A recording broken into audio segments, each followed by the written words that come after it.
Familia mar jadolo Alois Cheruiyot bet manonegi e gweng' Matote kaunti ma Elgeyo Marakwet koro dwaro ni sirikal mondo okaw chik mager ne joma itudo gi nek makamano.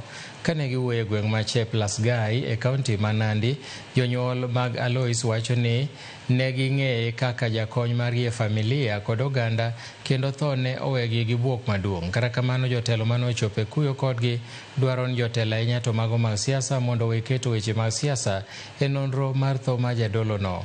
Jadolo Alois ibiro kow e kar yweyo mare mogik tich ariyo e kanisa mar Holy Family Basilica mantiere e kaunti ma Nandi. Nimepoteza mtoto yangu na mtoto yangu ilikuwa tegemeo langu. Sasa mimi naomba kwa unyenyekevu utuombee sisi, mtuombee sisi, hasa kwa president. Uone sisi tumeteseka. Father ilikuwa anafunza watoto. Father ilikuwa tegemeo langu kwa kila jambo.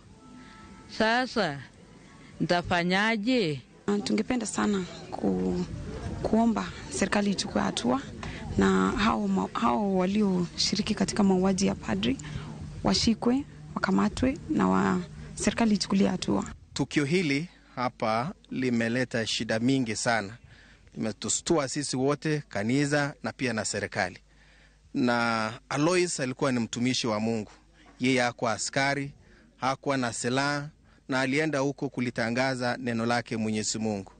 Tunaomba kwa unyenyekevu watu wetu ambao wanakaa karibu na Kerio Valley wasaidie serikali kuona ya kwamba